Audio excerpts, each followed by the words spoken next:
As Disney braces for an impact from Snow White, a movie that could cost close to $500 million by the time it reaches theaters, we thought Disney was going to be backing away from live action remakes, but a new rumor suggests they're going even further, and they might have a big star on a movie that's not even directly based on Cinderella. Let's talk about that on That Park Place. Hello, I am Jonas J. Campbell, an investigative reporter for That Park Place, and here with me is my Wookiee co-pilot, Mr. VashSky. Vash, you doing all right today? I'm doing just fine, but more than a Wookiee co-pilot today, I might actually be your Prince Charming. You see how I did there? That's not true. That is not the rumor. Vash is not starring as Prince Charming. We actually have a rumor here about who. It's not our rumor, but we're going to report on it because this is fascinating to me. A Prince Charming movie in the works at Disney with Paul King aboard to direct.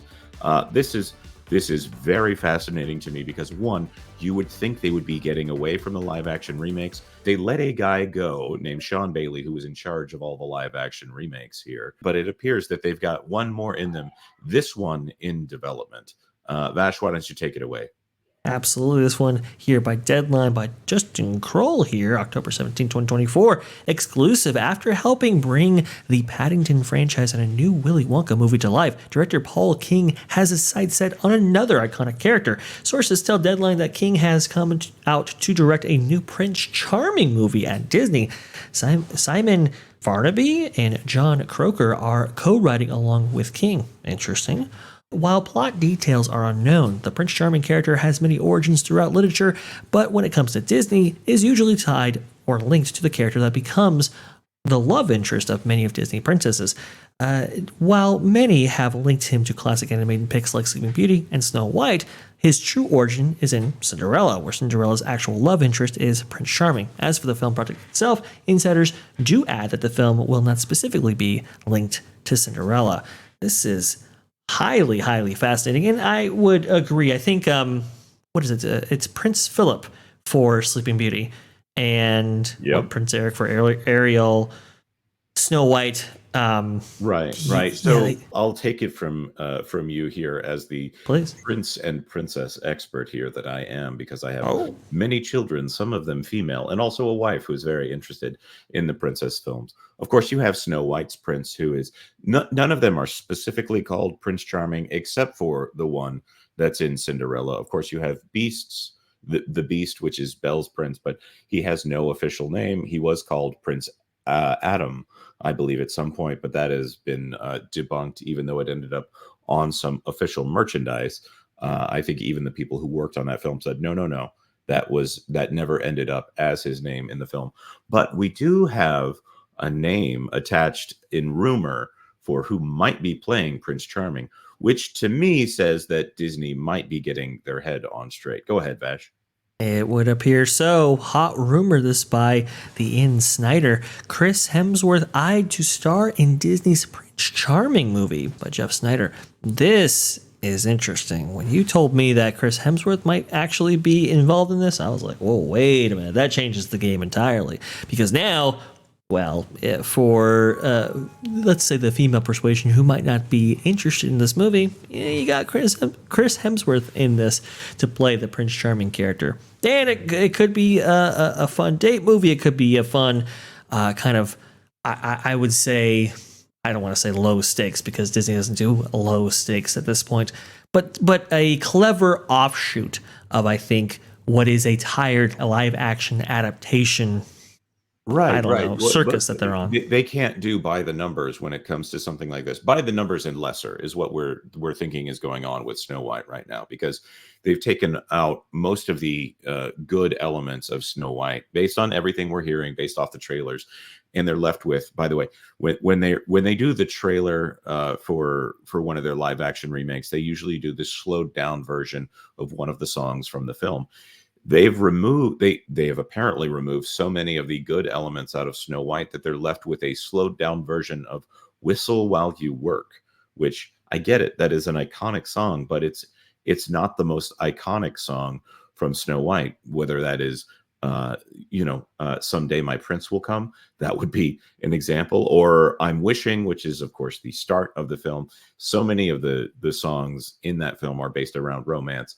And if you have a Prince Charming film that has Chris Hemsworth as the lead, that tells me that they're going, for lack of a better term, they're going with a very heterosexual vibe for Prince Charming here, which is where money is made in Hollywood.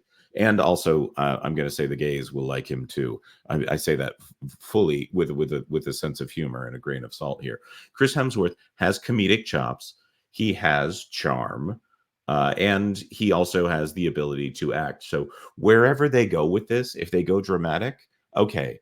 If they go lighthearted, he's there. I think if they can get Hemsworth in this, this is a movie that can be watched for another, 20 or 30 years. And that's the thing too. So Disney has gone away from romance. They've gone away from these things that used to make them such big money in the past right here.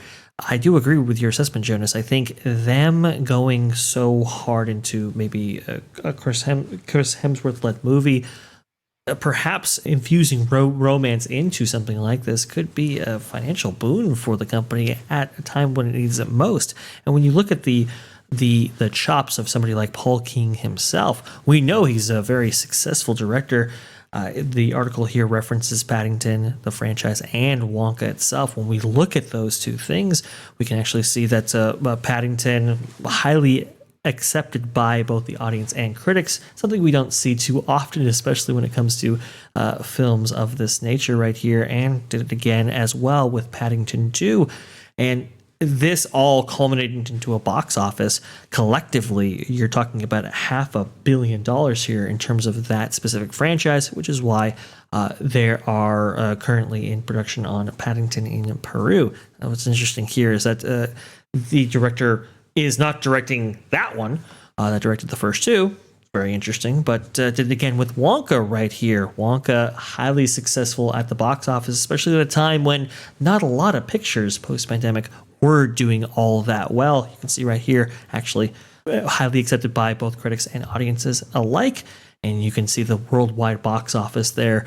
So this guy definitely has the chops to pull something like this off, right? Especially I also want to point out that I haven't seen Wonka, but I've seen Paddington, and Paddington 2 was sitting at 100% for a very long time, like universally loved film by the people who watched it. So I just have to say, if this guy is allowed to make the movie that he wants to make, I think it will be a success and not something that we look back on a few years removed and be like, ooh, I can't believe that they did that. This one, for me, if they have this director, that whatever they're planning on doing with the plot on this one, and Chris Hemsworth, this is their money to lose at this point. If I think that this is actually a formula for success for Disney. For everyone who says that we're negative about Disney, no, we're negative when Disney does negative things. I have no hope for Snow White at this point.